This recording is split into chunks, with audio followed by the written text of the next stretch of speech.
Hello everyone, welcome. So this video is going to form part of a mini-series of lessons in which we're going to look at some short phrases and licks from some different jazz pianists. Hopefully this will give some insight into stylistic traits of different pianists and hopefully provide some inspiration for your own playing. So the first phrase I picked here is from Oscar Peterson's Kelly's Blues, which is a jazz blues in G. I've picked this one because it's not too technically demanding, but gives a good snapshot of his phrasing style. Note that the left-hand bass line is something I've added in myself to make it more suitable for solo piano, since this recording was from his trio. But I've used a typical Oscar Peterson style bass pattern here. So let's start by having a little listen to this phrase in full.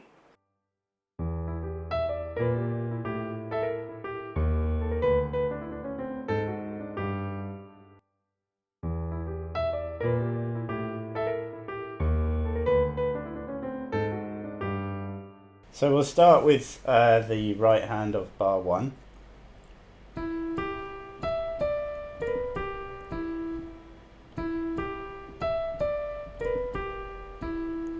So this is just a straightforward pattern of swung eighth notes here, with a grace note from the B flat up to the B, so that's the flat third up to the natural third, which just gives it a nice little bluesy flavour. And notice also that this phrase is starting on an offbeat, so it's starting on the one and. So 1 and 2 and 3 and 4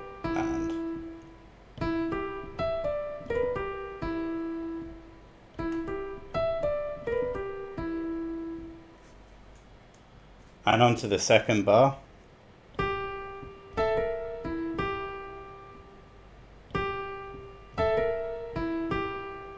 So here we've got a quarter note and then a pair of eighth notes and then a quarter note. So that's 1, 2 and 3, 4. 1, 2 and 3, 4. So this little thing here, this is very classic Oscar Peterson. So we're again using a grace note, this time up towards the flat third, from the A to the B flat, and we're harmonizing that with the sixth up there. So if you listen to Oscar Peterson, especially any kind of blues tunes he's doing, you'll hear this kind of thing a lot.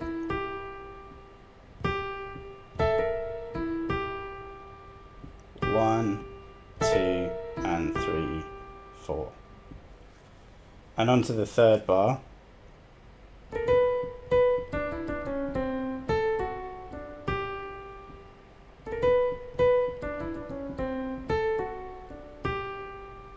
So we're starting this with a double grace note from A to B flat to B. So you really want to just try and get this to sound like one note with just a little flourish rather than 3 separate notes like that. So it's just a very quick little flourish up to that B. Then we've got this little cluster of notes here.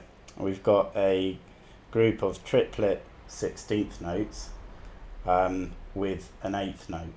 So these 16th note triplets, this group of 3 takes up the space of 1 8th note. So the easiest way to think of rhythms like this is if we just replace those triplets with just an 8th note for now. So to give us this, so 1 and 2 and 3, like that. And the best way to think of this is that we're just embellishing this D, and we're just going to go up and down like that. So 1 and 2 and 3, like that. 1 and 2 and 3. 1, 2, 3. Basically, you want to aim to hit this D flat on the 2 and. So 1 and 2 and 3. 1, 2 and 3. And then we just have 8th notes to finish with and this is just a D major triad shape here.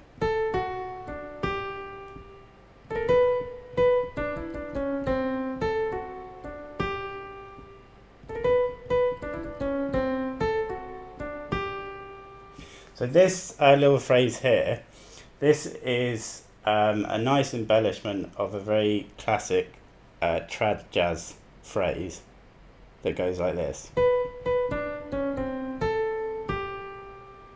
So this is just basically an embellishment of that.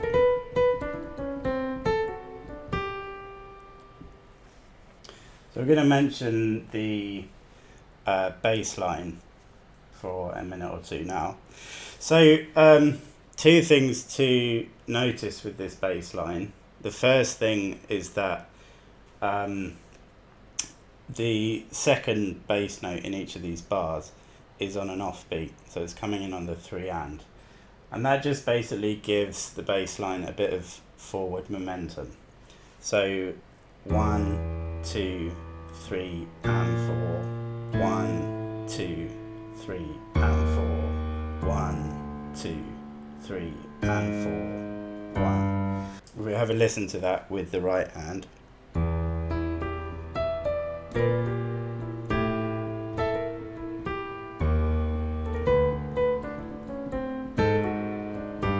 So you can hopefully hear how that, but those bass notes being on the offbeat help to just drive the music forward a little bit.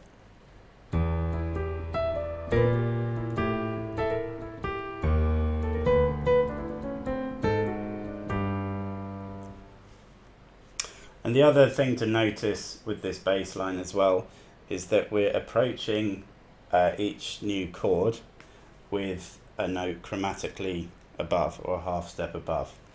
So when we want to go to the A chord, we're approaching that from the B flat above, and then when we want to go to the D, we're approaching that from the E flat half step above, etc., and the same for going to the G.